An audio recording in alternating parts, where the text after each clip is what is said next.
In every podcast, we hear a little about what she, her boyfriend Jamie, and their friends have been doing. Last time, they were all doing some conservation work at a nature reserve to the north of Newcastle.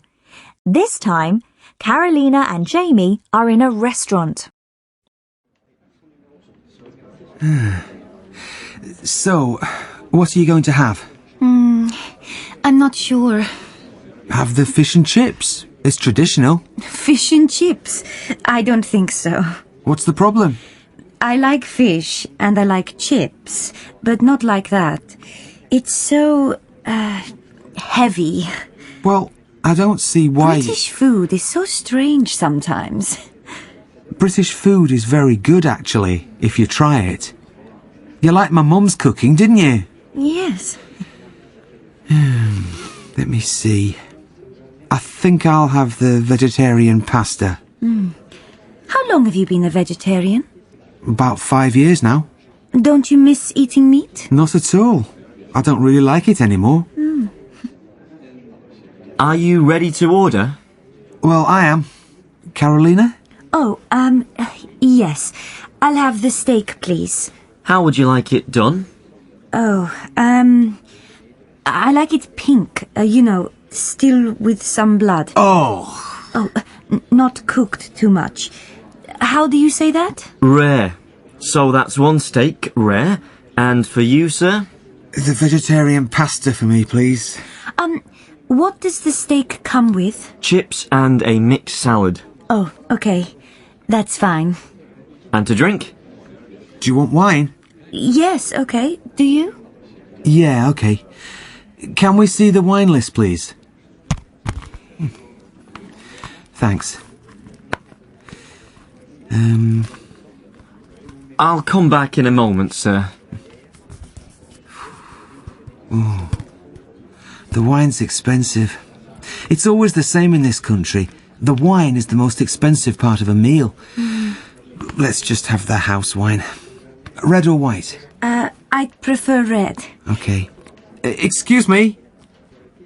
Can we have a bottle of the house red, please? Certainly. Is Layla a vegetarian? No, she eats fish. Why? Oh, just wondered. You just wondered? Yes, I just wondered. You spend a lot of time with her, Jamie. Do I? Well, I like her. She's a good friend. That isn't a problem, is it? Oh, no. No problem at all. So how's the steak? It's good. And how's your pasta? Delicious. Oh, Jamie, let's not be angry with each other. I don't see you very often nowadays. You're always busy. We were together all last weekend at the nature reserve. Well, yes, I suppose so. With Henry and Ivan and Layla. But I'm going home to Venezuela for the holidays soon. Yeah, holidays. So I won't see you for a while. So I thought we could have dinner and, talk a bit. Yeah, it was a good idea. It's nice.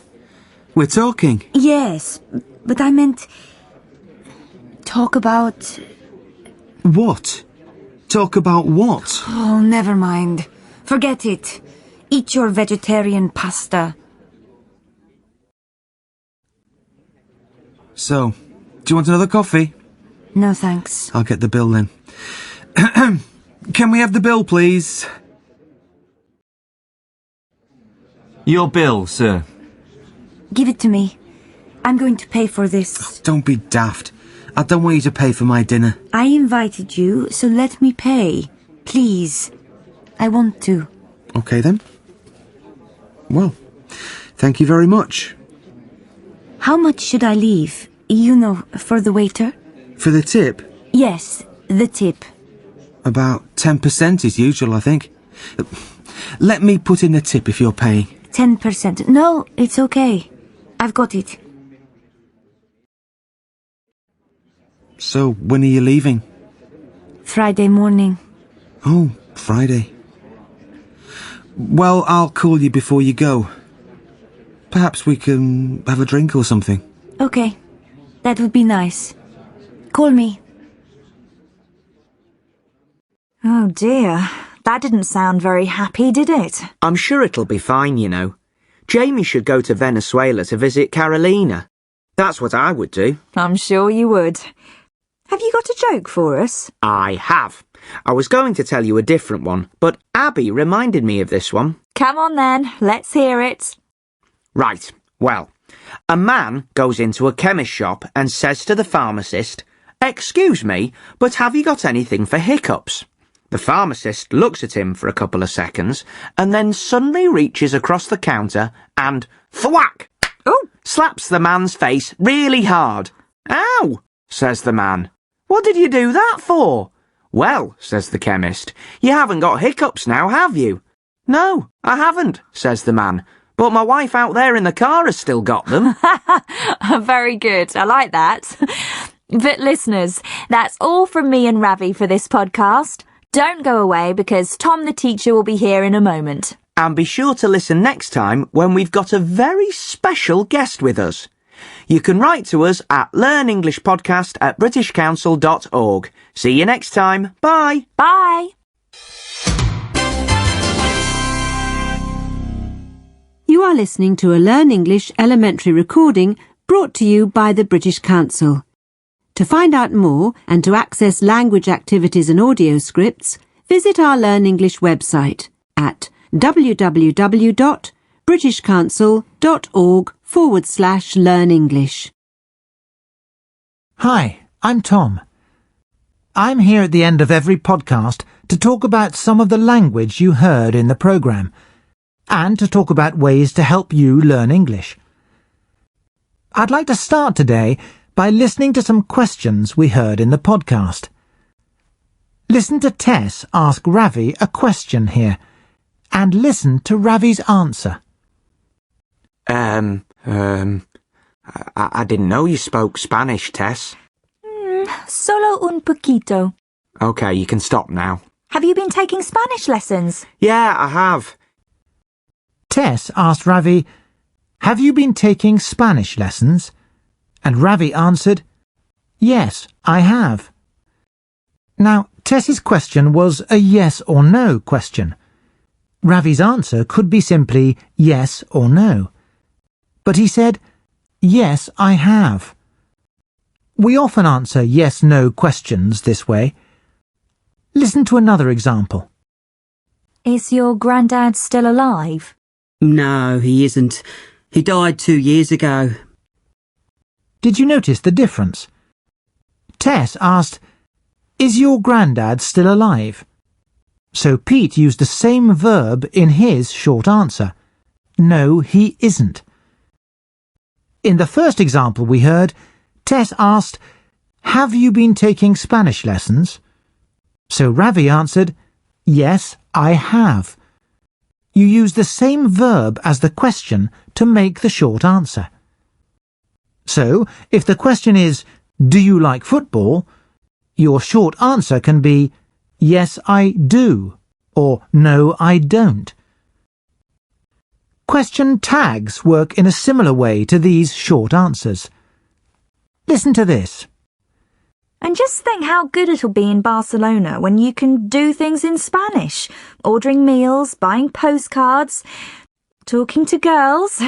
Well, 2 or 3 more lessons won't hurt, will they? OK, I'll talk to the teacher and I'll carry on going to the lessons, OK? Ravi asked a tag question. A tag question is a little question at the end of a sentence. They can be real questions where you don't know the answer, but in this example, it wasn't a real question. Ravi knows that 2 or 3 more lessons won't hurt. Listen to another tag question from Tess. Oh dear, that didn't sound very happy, did it?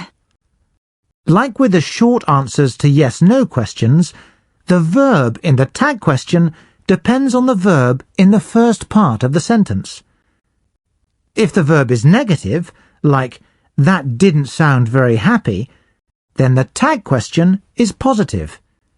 Did it Ravi's tag question was the same. 2 or 3 more lessons won't hurt, negative.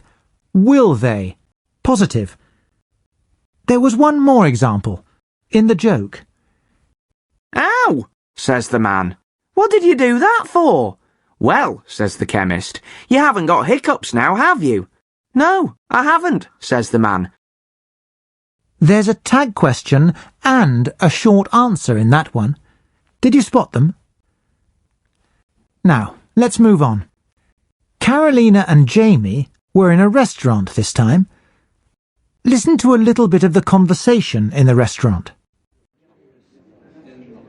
Are you ready to order? Well, I am. Carolina? Oh, yes. I'll have the steak, please. How would you like it done? Oh, I like it pink, still with some blood. Oh! Oh, not cooked too much. How do you say that? Rare. So that's 1 steak, rare. And for you, sir? The vegetarian pasta for me, please. What does the steak come with? Chips and a mixed salad. Oh, okay. That's fine. There are some expressions that you almost always hear in restaurants. The waiter says, "Are you ready to order?" When Carolina orders steak, the waiter asks, "How would you like it done?" And he asks Jamie, "And for you, sir?" You probably won't hear these expressions anywhere else. There are expressions for other places too. For example, in a clothes shop, you might say, "Have you got this in a size 12?" Or, "Can I try it on?" It's a good idea to learn some of these useful expressions for different situations. Do you remember, in another podcast, the way Carolina practiced what she wanted to say before she went into a shop? If you keep these special expressions for different places together in your vocabulary notebook, you can practice them when you need them. Now, listen to Ravi talking to Abby, who did the quiz.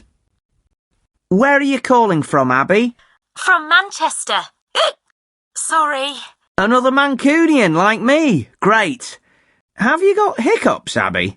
Yes, sorry. That's okay. Do you want to go in? Boo! Ravi shouted "boo" at Abby because she had hiccups. Some people think that you can make hiccups go away by giving the person a shock. Boo is what we shout when we want to give people a surprise or a shock. Or, if you're playing with a baby, you might hide your face and say, "Boo." What do you say in your language? Finally for today, I want to look at Ravi talking to Abby again, a little bit after he shouted "boo" at her. Hi, Abby. Have they gone? Yes, I think so. Sorry about that. That's okay. Where were we? Manchester. What do you do in Manchester, Abby? Ravi said to Abby, "Where were we?" They were talking, then they were interrupted by Abby's hiccups, then they started their conversation again. When Ravi said, "Where were we?" he meant, what were we talking about before our conversation was interrupted? See if you can use "Where were we?" this week. Okay, that's all we've got time for. I'll talk to you all again next time. Remember, you can write to me about any language that you noticed in this podcast. The address is learnenglishpodcast@britishcouncil.org. In a moment, you'll hear the address for the website, where you can read everything you've heard in this podcast. You can also find some practice exercises to do online, and a support pack that you can print. Right, that's all for this time. Bye for now. See you next time.